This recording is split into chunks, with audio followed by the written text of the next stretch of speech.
C'est la fin de l'année et l'époque veut que l'on fasse le bilan de nos accomplissements de l'année. Et peut-être que tu t'étais fixé plein d'objectifs et que quand tu regardes véritablement, tu n'en as pas accompli autant que tu voulais. Peut-être même que tu te sens coincé dans une vie qui te correspond pas véritablement. Tu as l'impression de courir après le temps sans jamais avancer dans la direction que tu veux vraiment. Si jamais tu te reconnais là-dedans, dans cette vidéo, on va faire un audit, un diagnostic honnête de ta vie actuelle. C'est la première étape pour commencer à construire la vie qui te correspond. Salut, moi c'est Baptiste, j'ai quitté un job bien payé et une vie plutôt rangée, mais qui me correspondait plus du tout. Et aujourd'hui, j'essaie de reprendre le contrôle de ma vie, que ce soit sur l'aspect financier, carrière, mission de vie, relations, etc.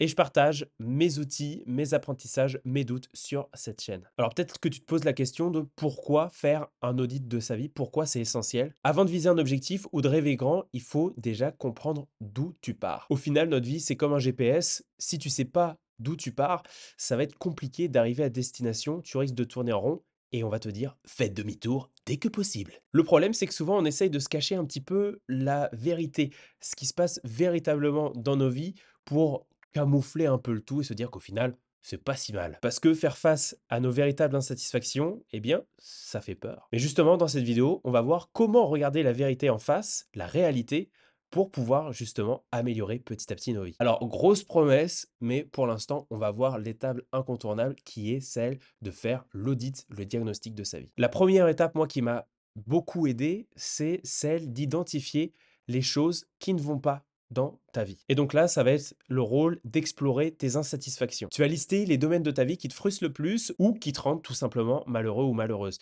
Que ça soit au travail, dans tes relations avec tes proches, avec ton mari, ta femme, ton copain, ta copine, peu importe, que ce soit au niveau également de l'oseille, l'ammonie, tout ça, tu notes toutes tes insatisfactions sur un papier sur Internet. Si tu as du mal, tu peux te poser la question, qu'est-ce qui me pèse actuellement ou qui m'empêche pleinement d'être moi-même? En plus de regarder tes insatisfactions, tu peux regarder également s'il y a des signaux d'alarme. Est-ce que tu ressens du stress, de l'appréhension, de l'épuisement ou un manque de motivation?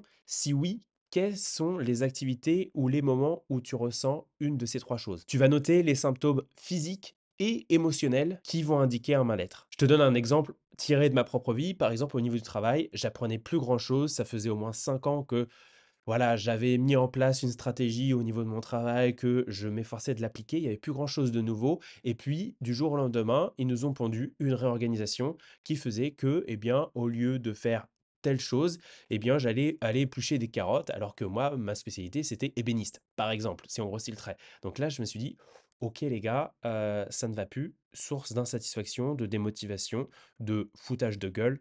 On va arrêter le désastre. Ou ça peut être aussi au niveau de la santé physique, je fais peu de sport, je commence à avoir un petit peu de graisse au niveau du bidou. Voilà, c'est ce genre de symptômes-là que tu peux noter. Et donc là, tu pas, que ce soit au niveau du travail, de la santé physique, mentale, de ta joie de vivre, du temps que tu as alloué à tes loisirs, est-ce que ça va être également au niveau de tes relations, et cetera? Note tout ça. Essaye de n'oublier aucun de domaines. Après, je te donnerai une petite liste pour que justement tu sois assez exhaustif. Bon, maintenant que tu as noté ce qui va pas, ce qui est source d'insatisfaction, on va voir quand même ce qui te procure du bonheur, de la joie, ce qui est positif. Donc tu vas évaluer ce qui fonctionne et regarder tes forces. Et ça repose sur l'approche des forces qui est basée sur la psychologie positive développée par Martin Seligman. Et c'est pas Martin, c'est Martin. Martin Seligman. On l'embrasse. Donc tu vas pouvoir identifier ce qui te plaît dans ta vie actuelle, que ce soit tes réussites, tes forces, les aspects qui te procurent de la joie ou de l'énergie, tu vas également noter tout ça. Si tu as du mal à faire exercice, que tu trouves ça un petit peu trop ouhou, essaye de te poser les questions suivantes. Quels sont les moments où je me sens bien, aligné ou et épanoui? Qu'est-ce qui, dans ma vie actuelle, fonctionne bien et sur lequel je peux déjà m'appuyer? Par exemple, moi cette année, j'ai découvert pas mal d'endroits différents, des endroits nouveaux, parce que j'ai beaucoup voyagé. J'ai aussi rencontré probablement plus de personnes cette année que dans les 6 ou 10 dernières années. J'ai quitté mon boulot aussi pour me réorienter vers quelque chose qui, je pense, va me plaire beaucoup plus. Ou alors, ça peut être des éléments plus concrets. Voilà, j'adore faire du vélo, par exemple, ou j'aime passer du temps avec des amis à jouer à des jeux de société. J'aime passer du bon temps avec ma copine, cuisiner avec, ou peu importe, ça peut être des choses du genre. Donc là, tu vois, on a travaillé sur ce qui ne va pas et ce qui va bien dans ta vie. Maintenant, on va voir les outils qui vont te permettre de cartographier ta vie actuelle. Et je vais te présenter 3 outils, 3 méthodes qui vont te permettre de faire cela, de visualiser les déséquilibres dans ta vie et d'identifier les domaines prioritaires à travailler. La première, c'est la Wheel of Life ou la roue de la vie qui a été développée par Paul D. Meyer. Et là, tu vas définir 8 à 10 catégories clés de ta vie. Après, tu vas dessiner cette roue et tu vas évaluer sur 5 ou sur 10 chacun de ces domaines. Et l'objectif, c'est de voir par domaine comment tu es aligné ou pas, d'identifier les déséquilibres, les écarts visuellement entre ta situation actuelle et la situation souhaitée, ta situation cible, celle que tu rêves, celle dont tu rêves, parce qu'on parle français ici. Le deuxième modèle, c'est celui tiré du livre Designing Your Life, qui pour moi a été une petite pépite très récemment et sur lequel je m'appuie pour faire toutes ces vidéos qui vont suivre. C'est le modèle Health, Work, Play, Love Dashboard. En gros, c'est le tableau de bord santé, travail, jouer, loisirs et amour. Et donc là, dans chacun de ces 4 domaines, tu vas écrire une ou quelques phrases qui résument un peu ton état d'esprit actuel dans ces catégories-là. Donc au niveau de la santé, ça va être: est-ce que je prends soin de mon corps et de mon esprit? Et si tu as l'aspect spirituel, tu peux l'inclure aussi dedans. Dans la partie travail, c'est: est-ce que mon travail est satisfaisant et significatif? En termes de jeu, de joie, on va répondre à la question: est-ce que je m'amuse et je prends du temps pour moi? Et en amour, on va se poser la question de: est-ce que mes relations sont épanouissantes et nourrissantes?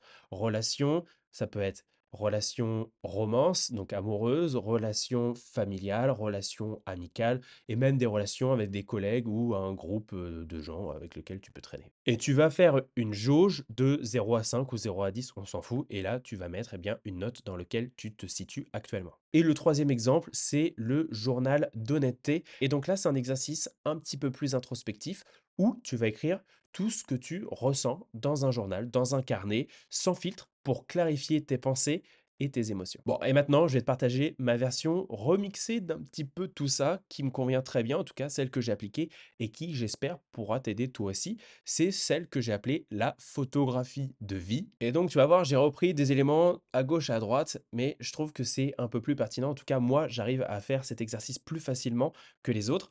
Premièrement, tu vas écrire, comme ce qu'on a fait, ce qui va bien et ce qui ne va pas dans les 6 domaines et même les sous-catégories que je vais te détailler tout de suite. N'hésite pas à les regrouper si tu trouves ça trop détaillé, il n'y a pas de souci. Moi, j'ai identifié donc 6 piliers que j'ai aussi détaillés en sous-branches. Donc par exemple, le pilier relation, dedans, j'ai mis amour, famille et amitié. Ensuite, il y a le domaine de santé et de bien-être, où dedans, j'ai mis le physique, le mental, la spiritualité et la joie. Après, j'ai créé une catégorie que j'ai appelée épanouissement personnel, et dedans, je mets la croissance, l'apprentissage, la créativité et les loisirs. Ensuite, une catégorie mission et contribution, où dedans, je mets mission, impact et carrière. L'avant-dernière, c'est la partie finance, finance personnelle, où dedans je mets la gestion de l'argent et la quête vers l'indépendance. Et enfin, la dernière, c'est celle de l'environnement et du style de vie, et dedans j'ai mis le lieu de vie, le cadre matériel et le style de vie. L'étape 2, ça va être tout simplement d'évaluer sur 10 chacun de ces piliers ou de ces sous-piliers et d'expliquer brièvement pourquoi tu as mis cette note sur 10. Par exemple, en termes de santé physique, ça peut être: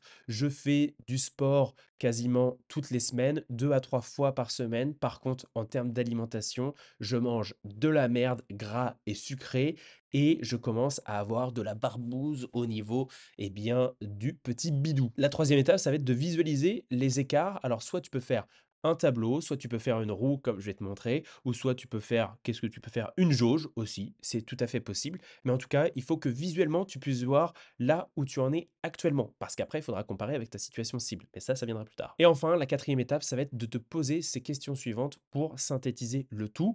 Quels sont les domaines les plus déséquilibrés actuellement dans ta vie et sur quel aspect tu as envie de te concentrer en priorité? Ça va être l'amorce justement pour voir entre ta situation actuelle et la situation souhaitée, les efforts, les actions qu'il va falloir que tu entreprennes pour arriver à cet objectif, à ces objectifs. Et là, la méthode que je te présente, c'est celle que j'ai chippée à gauche et à droite. Donc, si jamais tu es intéressé pour faire l'exercice, je te mets dans la description un lien pour que tu puisses télécharger un modèle. Comme ça, tu auras la roue avec tous les sous-domaines et tu pourras noter là où tu en es, là où tu veux aller, ce qui va bien, ce qui va pas bien, la note que tu te mets, la petite phrase qui va bien. Tout ça, tu pourras le faire. Alors, soit tu télécharges le PDF, t'écris dessus, soit tu imprimes tout ça et on va dire, tu notes ça à la main, et cetera. Enfin bon, essaye de faire l'exercice. En tout cas, c'est très important, je pense, si tu regardes ces vidéos, c'est que tu veux passer à l'action, tu veux bouger,